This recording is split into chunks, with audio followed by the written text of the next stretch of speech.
చూస్తే తెలంగాణ రాజకీయాల్లో ఫోక్సో ప్రకంపనలు రేగుతున్నాయి. కేంద్ర మంత్రి బండి సంజయ్ తనయుడు బండి భగీరథపై నమోదైన లైంగిక వేధింపుల కేసు ఇప్పుడు పెనుదుమారం రేపుతోంది. మైనర్ బాలికపై అఘాయిత్యం జరిగిందని ఫిర్యాదు అందినా పోలీసులు విచారణ చేయకపోవడంపై అనుమానాలు రేకెత్తుతున్నాయి. కేసు నమోదైన 3 రోజులు గడుస్తూ ఉన్నా నిందితుడిని అరెస్టు చేయడంలో జాప్యం వెనుక ఉన్న ఆంతర్యం ఏమిటని విపక్షాలు ప్రశ్నిస్తున్నాయి.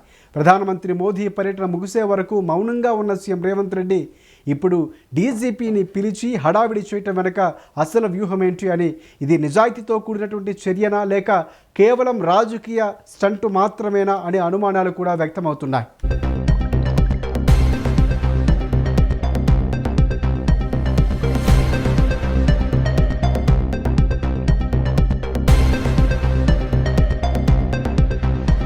కేంద్ర సహాయ మంత్రి బండి సంజయ్ కుమారుడు భగీరథపై పేట్ బషీరాబాద్ పోలీసులు స్టేషన్లో పోక్సో కేసు నమోదైంది. గత ఏడాది డిసెంబర్ 31న ఒక మైనర్ బాలికపై లైంగిక దాడికి పాల్పడ్డారన్న ఆరోపణలు ఇప్పుడు వెలుగులోకి వచ్చాయి.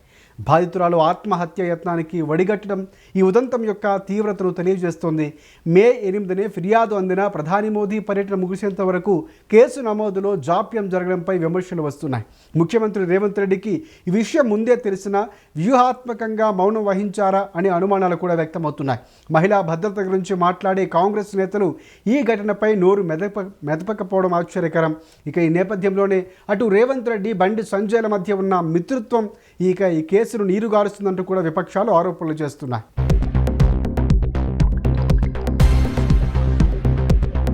ఇదిలా ఉంటే ఫోక్సో కేసు నిందితుడి తండ్రిని నా ప్రియమిత్రుడు బండి సంజయ్ అని రేవంత్ రెడ్డి సంబోధించడంపై విమర్శలు వెల్లువెత్తుతున్నాయి. కేసు విషయం ముందే తెలిసినా రేవంత్ అలా మాట్లాడారంటే ఇది బీజేపీ కాంగ్రెస్ లాలూచీకి నిదర్శనం కాదా? మోదీ సభ కోసమే చర్యలు ఆపారని చెబుతున్న కాంగ్రెస్ పార్టీ మాటలు ఇక ఈ నాటకంలో వారి పాత్రను స్పష్టం చేస్తున్నాయి. ఇదంతా ప్రజల్లో మోసం చేసే వ్యూహమేనా అని కూడా అనుమానాలు వ్యక్తమవుతున్నాయి. మరోవైపు పక్కనే ఉన్న బండితో కలిసి రేవంత్ ముసిముసి నవ్వులు నవ్వడంపై కూడా తీవ్ర విమర్శలు వ్యక్తమవుతున్నాయి. प्रियमित्र केंद्र मंत्री श्री बंडी संजय जी हमारे साथी, प्रियमित्र केंद्र मंत्री श्री बंडी संजय जी हमारे साथी, प्रियमित्र केंद्र मंत्री श्री बंडी संजय जी हमारे साथी, प्रियमित्र केंद्र मंत्री श्री बंडी संजय जी हमारे साथी, प्रियमित्र केंद्र मंत्री श्री बंडी संजय जी हमारे साथी. ఇక బాధితురాలికి న్యాయం చేసే భగీరథను పోలీసు అరెస్టు చేయాలని కూడా విపక్షాలు డిమాండ్ చేస్తున్నాయి. ఈ నేపథ్యంలోనే మాజీ మంత్రి హరీష్ రావు తీవ్ర స్థాయిలో ధ్వజమెత్తారు. ఈ కేసులో సిట్టు వేయడం అంటేనే విచారణకు నీరుగార్చడమేనంటూ కూడా ఆయన విమర్శలు గుప్పించారు. బండి భగీరథ్ విషయంలో సిట్టు వేయడం అంటేనే కేసును నీరుగార్చడం. ఇలా సిట్ ఎందుకు? సీదా కంప్లైంట్ ఉంది కదా. అసలు కంప్లైంట్ వచ్చి 4 రోజులైనా ఇప్పటిదాకా ఎందుకు అరెస్ట్ చేయలేదు? డైరెక్ట్గా ఇప్పుడు మా బీఆర్ఎస్ పార్టీ మా క్రిషాంకో లేకపోతే మా నల్లబాలో రీట్వీట్ చేస్తే రాత్రి 1 గంటగా చెతకపోయినావు కదా. 12 బజే రాత్రి ఇంటికి వచ్చి రీట్వీట్ చేస్తే వాళ్ళేమి రేప్ చేయలే, మర్డర్ చేయలే, డ్రగ్స్ తీసుకోలే. ట్విట్టర్లో వాళ్ళ అభిప్రాయాన్ని రీట్వీట్ చేసింది అంతే. దానికి 1 గంట రాత్రి పోయి బీఆర్ఎస్ కార్యకర్తలు అరెస్ట్ చేసి కేసుల మీద కేసులు పెట్టి పీటీ వారెంట్లు వేసి బెయిల్ రాకుండా లోపల పెట్టిన రేవంత్ రెడ్డి 4 రోజులైనా ఒక రేప్ కేసులో కంప్లైంట్ వస్తే ఇప్పటిదాకా నువ్వు అరెస్ట్ చేయలేదంటేనే నీ కుమ్మక్కు రాజకీయం బయటపడుతుంది. ఇప్పుడు ఇంత క్లియర్ కట్ కేసులో 4 రోజులైనా నువ్వు యాక్ట్ చేయలే. ఇప్పుడేమంటున్నావు మళ్ళీ సిట్టు? నువ్వు ఇప్పటికి ఎన్ని సిట్లు వేసినావు? 10 సిట్లు వేసిండు రేవంత్ రెడ్డి. ఒక్క సిట్ అన్నా ఇప్పటికేమైనా రిపోర్ట్ ఇచ్చిందా? నీ 10 సిట్ల రిపోర్ట్లు బయటపెట్టు ఫస్ట్. ఇప్పటిదాకా 10 సిట్లు వేసినావు రేవంత్ రెడ్డి. ఏ సిట్ అన్న తేల్చిందా? ఏ సిట్టు మీద చర్యలు జరిగినాయా? నువ్వు ఇక్కడ కూడా సిట్టు వేయడం అంటే నీరుగార్చడమే కేసును. ఉద్దేశపూర్వకంగా కుమ్మక్కై నువ్వు ఇలా ఈ సిట్టు వేసి కేసును నీరుగార్చే ప్రయత్నం చేస్తున్నావు. లీగల్ ఇస్తాను. ఇప్పుడు ఇంకోటి ఉంటుంది, బండి భగీరథ్ విషయంలో సిట్టు వేయడం అంటేనే కేసును నీరుగార్చడం. ఇలా సిట్ ఎందుకు? కేంద్ర మంత్రి బండి సంజయ్ కుటుంబ సభ్యుల తీరుపై బీఆర్ఎస్ పార్టీ నేత జీవన్ రెడ్డి తీవ్ర స్థాయిలో ధ్వజమెత్తారు. ధర్మం గురించి మాట్లాడే బండి సంజయ్ సొంత ఇంట్లోనే ఒక ఆడబిడ్డకు అన్యాయం జరుగుతూ ఉంటే ఏం చేస్తున్నారని నిలదీశారు. ప్రధాని మోదీ భేటీ బచావో అనే నినాదాలు చేస్తూ ఫోక్సో నిందితుల తల్లిదండ్రులను పక్కన కూర్చోబెట్టుకోవడం దేశానికే సిగ్గుచేటన్నారు జీవన్ రెడ్డి. తన కుటుంబానికే క్రమశిక్షణ నేర్పలేని సంజయ్ దేశానికి ఏం నేర్పుతారని ప్రశ్నించారు. మైనర్ల మీద అఘాయిత్యం జరిగింది అని పోక్సో చట్టం ఎప్పుడైతే పెడుతున్నావో సాధారణ నేరం ఎగ్జాంపుల్ కాదు. సాధారణ నేరం ఇక్కడ కిడ్నాపింగ్ ఉన్నది. ఆ సాధారణ నేరం అది ఎగ్జాంపుల్ కాదు. అది 10 సంవత్సరాలు ఉంది ఇప్పుడు బిఎన్ఎస్ కింద. మరి ఆ పోలీస్ ఆఫీసర్సు ఏంటోనే తెలుస్తలేదు కథ. మరి రేవంత్ రెడ్డి గారు ఏం చేస్తుండో ఆయన పర్యవేక్షిస్తున్న ఆయన ఏం చేస్తుండో కానీ ఆరి నోరు మీద కనీసం కన్నం లేదు. రేవంత్ రెడ్డి గారు అంటేనేమో సరే నువ్వు కొల్లుడైనవే మోడీతోని. మా పీసీసీ ఏం చెప్తుంది ఆయన Mahesh Goud. Mahesh Goud is answerable to ACC. Mahesh Goud is answerable to ACC. ఏ సోనియా గాంధీ గారి నాయకత్వంలో పనిచేసే ఒక రాజకీయ పార్టీ కాంగ్రెస్ పార్టీ అని చెప్పుకుంటారు. అటువంటి ఒక రాజకీయ పార్టీలో పనిచేసే మీరు సోనియా గాంధీ నాయకత్వంలో ప్రియాంక గాంధీని ఆదర్శంగా తీసుకుంటారు. మీరు ఒక ఆడబిడ్డపై అఘాయిత్యం జరిగితే పార్టీ పరంగా కనీసం ఖండన లేదు. ఎవరితో కుమ్ముక్కైతుండే, ఎవరితో కుమ్ముక్కైతుండ్రు. రేవంత్ రెడ్డి లాలూచి పడవచ్చు. There are several reasons. Revanth Reddy లాలూచి పడటానికి పలు కారణాలు ఉన్నాయి. ఆయన ఓటు నోటు కేసు ఉంది. పాపం రేవంత్ రెడ్డికి ఆయన ఓటుకు నోటు కేసు ఉంది. బండి భగీరథపై ఫోక్సో కేసు నమోదై రోజులవుతూ ఉన్న పోలీసులు ఇంకా ఎందుకు అరెస్టు చేయలేదని ఎమ్మెల్యే కేపీ వివేకానంద్ నిలదీశారు. కేంద్ర హోంశాఖ సహాయ మంత్రి బండి సంజయ్ రాష్ట్ర హోంమంత్రిగా ఉన్న రేవంత్ రెడ్డి కుమ్మక్కై కేసులు నీరుగారుస్తున్నారని మండిపడ్డారు. రాష్ట్రంలో పేదలకు ఒక న్యాయం, పెద్దలకు మరో న్యాయం అని ప్రశ్నించిన ఆయన బండి సంజయ్ వెంటనే రాజీనామా చేయాలని డిమాండ్ చేశారు. మనం చూస్తా ఉన్నాం తెలంగాణ రాష్ట్రంలో ఏ రకంగా కాంగ్రెస్ బీజేపీ కలిసి ఏ రకంగా నాటకాలు ఆడుతున్నారో మన గత కొన్ని సంవత్సరాలుగా చూస్తా ఉన్నాం. ఈ గడిచిన 3 రోజుల నుంచి కూడా కేంద్ర హోం శాఖ సహాయ మంత్రిగా ఉన్నటువంటి బండి సంజయ్ గారిని కాపాడడానికి రాష్ట్ర ముఖ్యమంత్రి రేవంత్ రెడ్డి గారు ఏ రకంగా ప్రయత్నాలు చేస్తున్నారో మన కళ్ళారా చూస్తా ఉన్నాం, మనం వింటా ఉన్నాం.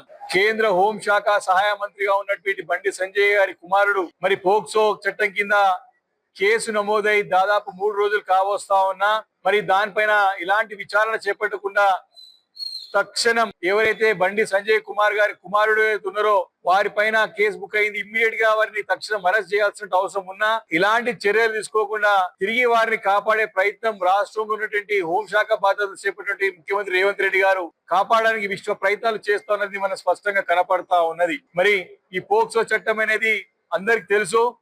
ఎవరైతే 18 సంవత్సరాలు నిండని అమాయక బాలికల పైన అత్యాచారం చేసే ప్రయత్నం చేసినా వారి పోక్సో చట్టం కింద మనమే కేసు బుక్ చేసి ఇమీడియట్ గా వారిని అరెస్ట్ చేసి దానిపైన విచారణ జరిపించాల్సిన అవసరం ఉంటది.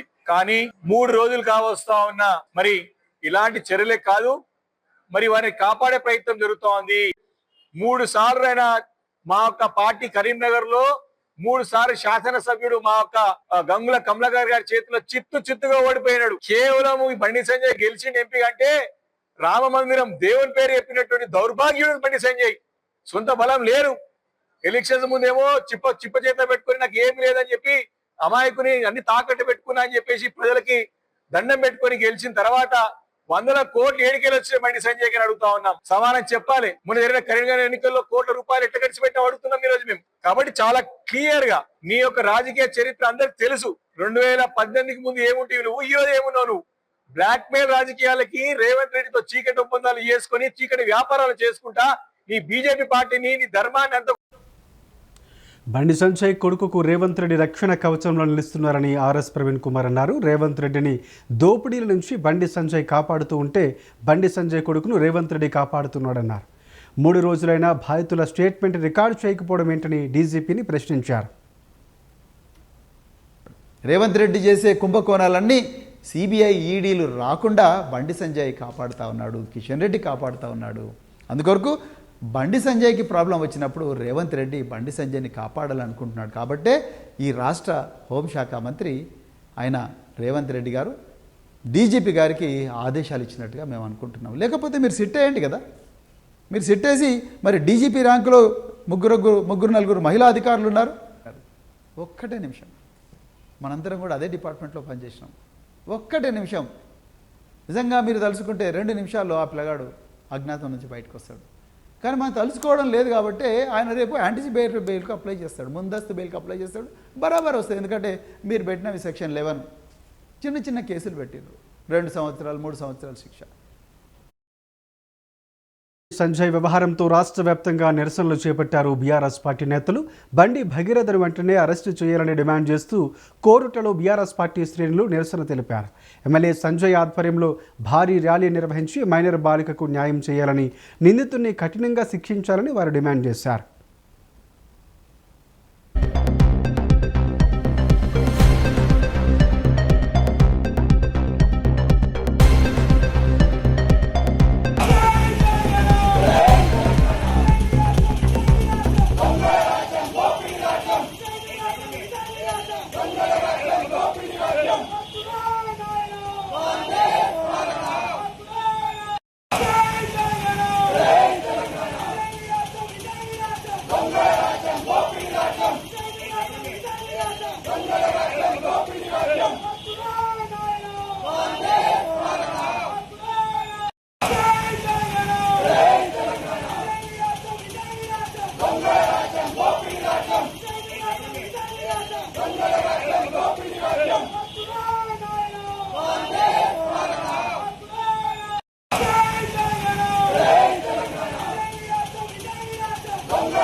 బండి భగీరథ్ కేసులో న్యాయం కోరుతూ మహిళా కమిషన్కు ఫిర్యాదు చేశారు బీఆర్ఎస్ పార్టీ మహిళా నేతలు. కేంద్ర రాష్ట్ర హోంశాఖలు కుమ్మక్కై సామాన్యులకు అన్యాయం చేస్తున్నాయని వారు మండిపడ్డారు. బాధితులు ఆత్మహత్య చేసుకుంటామని హెచ్చరిస్తేనే కేసు పెట్టడం రేవంత్ రెడ్డి హోంశాఖ వైఫల్యానికి నిదర్శనమని అన్నారు. తెలంగాణ రాష్ట్రంలో ఒక మహిళలకి భద్రత అనేది కరువైపోయింది. సభ్య సమాజం సిగ్గుపడే విధంగా ఒక కేంద్ర హోంశాఖ మంత్రి అయినటువంటి బండి సంజయ్ గారి కుమారుడు ఒక 17 సంవత్సరాల బాలిక పైన 3 నెలల కంటే ముందు నుంచి అనేక రకాల అరాచకాలు చేసి ఆ అమ్మాయిని వేధించి ఆ రకంగా మానసికంగా శారీరకంగా అన్ని రకాల ఇబ్బంది పెట్టి ఆమె పైన అత్యాచారం చేసిరయ్యా నాకు రక్షణ కల్పించండి అని చెప్పేసి ఇవాళ ఫిర్యాదు చేస్తే ఆమెను పట్టించుకునేటువంటి పరిస్థితి లేదు. పైగా ఒక హోంశాఖ మంత్రిగా ఉన్నటువంటి ఆయన, మొత్తం దేశంలో ఉన్నటువంటి ప్రజల ప్రతినిధి ఆయన, అట్లాంటి హోదాలో ఉన్నటువంటి బండి సంజయ్ ఇవాళ ఆ అమ్మాయి ఫిర్యాదు చేసినటువంటి పరిస్థితి ఏదైతే ఉందో దాన్ని పట్టించుకోకుండా ఆమెనే బ్లాక్మెయిల్ చేసి బెదిరించి నువ్వేం చేసుకుంటావో చేసుకో, నీ సంగతి చూస్తామని చెప్పేసి బెదిరించి భయభ్రాంతులకు గురి చేసినటువంటి పరిస్థితి. తెలంగాణ రాష్ట్రంలో ఒక మహిళలకి భద్రత అనేది కరువైపోయింది. సభ్య సమాజం సిగ్గుపడే విధంగా ఒక కేంద్ర హోంశాఖ మంత్రి అయినటువంటి న్యాయం చేయమంటే ఎంతో చూస్తామని మైనర్ బాలికను బండి సంజయ్ స్వయంగా బెదిరించడం దారుణమని మహిళా సంఘాల నాయకులు అన్నారు. 3 నెలలుగా అఘాయిత్యానికి గురవుతున్న పోలీసులు పట్టించుకోకపోవడం శోచనీయమని, భేటీ బచావో అనే ప్రధాని ఫోక్సో కేసు నిందితుడు తండ్రిని పక్కనే కూర్చోబెట్టుకోవడం సిగ్గుచేటని మండిపడ్డారు. రాష్ట్ర కేంద్ర హోంశాఖకి సంబంధించినటువంటి 2 చుట్టాలైతే ఈరోజు సామాన్యులకు ఎంత అన్యాయం జరుగుతుంది అనేటటువంటిది ప్రత్యక్షంగా ఈరోజు తెలంగాణ రాష్ట్రంలో బండి సంజయ్ కుమారుడు బండి భగీరథ విషయంలో చూస్తూ ఉన్నాం. ఒక మైనర్ బాలిక నాకు అన్యాయం జరిగింది అనేసి అన్నా కూడా కనీసం పట్టించుకునేటటువంటి హోంశాఖ పోలీసులు ఈరోజు రాష్ట్రంలో లేనటువంటి పరిస్థితి.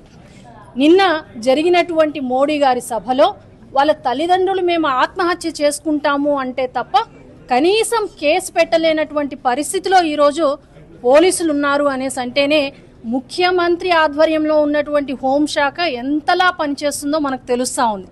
ఈరోజు పోక్సో అంటే అతి తీవ్రమైనటువంటి చట్టం.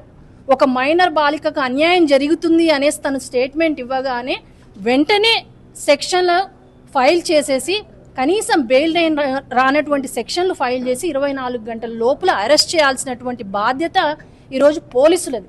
అలాంటిది ఈరోజు 72 గంటలు గడుస్తున్నా కూడా ఎవరు నిందితుడు అనేసి తెలుస్తున్నా కూడా మెజిస్ట్రేట్ ముందు ఈ రోజు వరకు వాళ్ళని అక్కడ ప్రవేశపెట్టింది లేదు, రిమైండ్ చేసింది లేదు. రాష్ట్ర కేంద్ర హోంశాఖ కేంద్ర మంత్రి బండి సంజయ్ కుమారుడు భగీరథపై నమోదైన ఫోక్సో కేసు ఇప్పుడు సినీ పరిశ్రమలోనూ చర్చనీయాంశంగా మారింది. ఈ దారుణ ఘటనపై ప్రముఖ నటుడు మంచు మనోజ్ తీవ్ర ఆవేదన వ్యక్తం చేశారు. మైనర్ బాలికపై జరిగిన అఘాయిత్యం తనను ఎంతగానో కలిచివేసిందని ఆయన తెలిపారు. ఆడబిడ్డల రక్షణ కోసం రూపొందించిన ఫోక్సో చట్టం అమల్లో ఎలాంటి నిర్లక్ష్యము లేదా ఆలస్యం జరగకూడదని స్పష్టం చేశారు మనోజ్.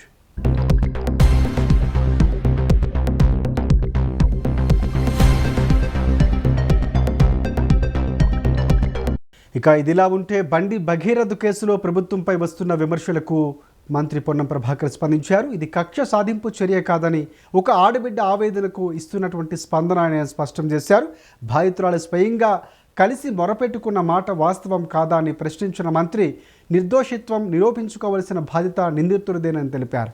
ప్రధాని పర్యటన వల్లే విచారణలో కొంత ఆలస్యం జరిగిందని, ఇప్పటికే మహిళా ఆఫీసర్ నేతృత్వంలో నిష్పక్షపాత విచారణకు సీఎం ఆదేశించారని తెలిపారు పొన్నం. బండి సంజయ్ గారు తమరి కొడుకు మీద తెలంగాణ ప్రభుత్వం వివక్షపూరితంగా ఎటువంటి కక్ష సాధింపు చర్య చేయడంలే. మీ పట్ల మీరు కేంద్ర మంత్రిగా మీరే స్వయంగా మీ కుమారుడిపై వచ్చిన ఆరోపణలను నిష్పక్షపాతంగా విచారణ చేయడానికి కోరాల్సింది. మీరు దాని మీద ఏదో కుట్ర చేస్తా ఉన్నారు, సానుభూతి కొరకనే ప్రయత్నం చేసే కంటే ఆ అమ్మాయి మిమ్మల్ని కలిసిన మాట వాస్తవమా కాదా, ఆ అమ్మాయితో బాబు తిరిగిన మాట వాస్తవమా కాదా, వాటిని నిరూపణ చేసుకోవడానికి ప్రయత్నం చేసి నిర్దోషిగా అయితే నిర్దోషిత్వం నిరూపించుకోండి. కానీ మీరు కేంద్ర హోంశాఖ సహాయ మంత్రి ఉండి ఒకవేళ పొరపాటు జరిగితే చట్టం తన పని తాను చేసుకుపోయే విధంగా ఉండాలని కోరుకుంటా ఉన్నా. ఇక్కడ ఎవరి పట్ల ఎవరికి తెలంగాణ ప్రభుత్వం వివక్ష లేదు. తెలంగాణ ఆడబిడ్డలను కాపాడే బాధ్యత ఈ ప్రభుత్వం మీద ఉంది. తప్పకుండా తెలంగాణ ఆడబిడ్డలకు విశ్వాసం కలిగజేస్తాం. ఎక్కడ ఇటువంటి చర్యలు జరిగితే వారికి పూర్తిగా సపోర్ట్గా ఉంటుంది. దాని తర్వాత నిన్న మొన్న కొంత మున్నూరు కాపు సంఘానికి సంబంధించిన నాయకులు కూడా ఏదో వివక్షపూరితంగా వ్యవహారం చేస్తామని చెప్తా ఉన్నారు.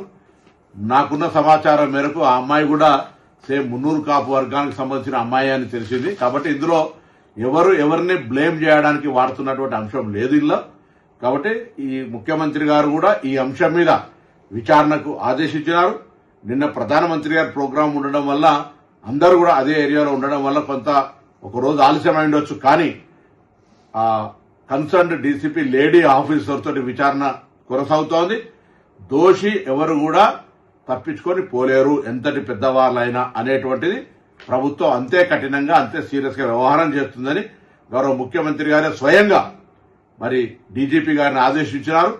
తప్పకుండా ఆ కుటుంబానికి కూడా తెలంగాణ ప్రభుత్వం తెలియజేస్తున్నాం. ఎటువంటి ఆందోళన విచారణలో ఏదైనా నాయకత్వ ఒత్తిడి జరిగి మార్పు జరుగుతుందని మీరు అపోహపడే అవసరం లేదు. మరోవైపు బండి భగీరథ కేసుపై బీజేపీ రాష్ట్ర అధ్యక్షుడు రామచంద్రరావు స్పందించారు.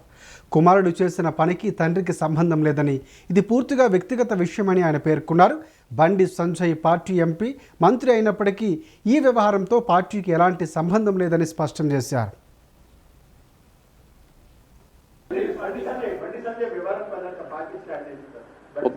అదే కుటుంబంలో జరిగినటువంటి ఒక ఇన్సిడెంట్ పార్టీకు అది సాయం లేదు. It's a legal matter. Law will take its own course of action. Bandi Sanjay గారు మా నేత, మా మినిస్టరు, ఆయనకు ఈ యొక్క దీంతో ఎపిసోడ్ సంబంధం లేదు. ఒకవేళ వాళ్ళ కుటుంబ సభ్యులు ఏమైనా ఇన్వాల్వ్ అయి ఉంటే that will be investigated by the police. అదే కుటుంబంలో జరిగినటువంటి ఒక ఇన్సిడెంట్ పార్టీకు అది సాహసం లేదు. It's a legal matter. Law will take its own course of action. Bandi Sanjay గారు మా నేత, మా మినిస్టరు, ఆయనకు ఈ యొక్క దీంతో ఎపిసోడ్ సంబంధం లేదు. ఒకవేళ వాళ్ళ కుటుంబ సభ్యులు ఏమైనా ఇన్వాల్వ్ అయి ఉంటే that will be investigated by the police. ఇక కేంద్ర మంత్రి బండి సంజయ్ కుమారుడు భగీరథ ప్రస్తుతం పరారీలో ఉన్నట్లు పోలీసులు ధృవీకరించారు. ఫోక్సో కేసు నమోదైనప్పటి నుంచి ఆయన ఫోన్ స్విచ్ ఆఫ్ చేసి ఉందని, సిడిఆర్ ఆధారంగా ఆచూకీ కోసం గాలిస్తున్నామని విచారణ అధికారి రుతురాజ్ తెలిపారు. ఇప్పటికే బాధితురాలి స్టేట్మెంట్ రికార్డ్ చేశామని, నిందితుడి కోసం గాలింపులు ముమ్మరం చేస్తామని స్పష్టం చేశారు. మన పేట్ బషీరాబాద్ పోలీస్ స్టేషన్లో ఒక ఎఫ్ఐఆర్ రిజిస్టర్ అయింది 684/2026. ఈ రోజే నాకు ఆర్డర్స్ వచ్చింది ఈ కేసుకి రిజిస్ట్రేషన్కి సూపర్విజన్ చేయడానికి. అందుకే నేను ఈరోజు పేట్ బషీరాబాద్ పోలీస్ స్టేషన్ వచ్చాను. ఇప్పుడు మన ఏసీపీ గారుతోటి అండ్ ఎస్హెచ్ఓ గారుతోటి ఇప్పటివరకు కేసులో ఏమేమి ఇన్వెస్టిగేషన్ జరిగింది, ఇది 8th మన దగ్గర రిజిస్టర్ అయింది. ఇప్పుడు ఇప్పటివరకు ఏమేమి జరిగింది, ఇంకా ఏం చేయాలి ప్రాపర్గా ఇన్వెస్టిగేషన్ చేయడానికి అన్నీ మేము డిస్కస్ చేశాము. ఒక ప్లాన్ ఆఫ్ యాక్షన్ డ్రాఫ్ట్ చేశాము. అదే ప్రకారంగా రేపు కూడా ఇది కంటిన్యూ అవుతుంది. విక్టిమ్ స్టేట్మెంట్ ఆల్రెడీ ఒకసారి రికార్డ్ అయింది, అది కూడా నేను చదివాను. ఇంకా ఫర్దర్గా మేము ఇంకా దీనిలో కొన్ని ఇన్ఫర్మేషన్ ఇంకా మనకు కావాలి. అందుకే మేము మళ్ళీ ఒకసారి ఆమెతోటి మాట్లాడతాం. ఇది మనకు అతను దొరికితే, అతనికి ఆఫెన్స్ ప్రూవ్ అయితే మేము ఖచ్చితంగా అరెస్ట్ చేస్తాం. ఒక పాక్సో కేసు మన దగ్గర రిజిస్టర్ అయింది. పాక్సో కేసు రిజిస్టర్ అయిన తర్వాత ఇప్పటివరకు చట్టం ప్రకారంగా ఏమేం కేసులు చేయాలి, లాస్ట్ 1-2 డేస్లో కూడా మన వాళ్ళు చాలా ప్రయత్నం చేసి అన్ని డాక్యుమెంటేషన్ కలెక్ట్ చేశారు. అక్యూజ్ గురించి కూడా మేము ఇప్పుడు ఇన్ఫర్మేషన్ సిడిఆర్ నుంచి మేము ప్రయత్నం చేస్తున్నాము. మనకు దొరికితే అతన్ని మేము ఖచ్చితంగా పట్టుకుంటాం. నా కోసం ఇది మన పోలీస్ స్టేషన్లో ఒక పాక్సో కేసు రిజిస్టర్ అయింది. ఇది విక్టిమ్కి ప్రాపర్గా జస్టిస్ ఇవ్వడానికి మన బాధ్యత ఉంది. కేస్ కంప్లైంట్లో ఏమేమి ఉంది అది అన్నీ వెరిఫై చేసి. మొత్తానికి బండి భగీరథ చుట్టూ ముసురుతున్న ఈ ఫోక్సో వివాదం తెలంగాణలో Congress party, BRS party versus BJP అన్నట్లుగా మారింది. అధికార పార్టీ మాత్రం చట్టం తన పని తాను చేసుకుని పోతున్నట్టు చెబుతూ ఉంటే, బాధితురాలి న్యాయం జరిగేంత వరకు, నిందితుని అరెస్టు చేసే వరకు తమ పోరాటం ఆపవమంటూ ప్రతిపక్షాలు హెచ్చరిస్తున్నాయి. ఇక బండి సంజయ్ కొడుకును అరెస్టు చేస్తారా? ఒకవేళ అరెస్టు చేస్తే విచారణ పారదర్శకంగా చేస్తారా? ప్రభుత్వం ఎలాంటి చర్యలు తీసుకుంటుందో వేచి చూడాలి.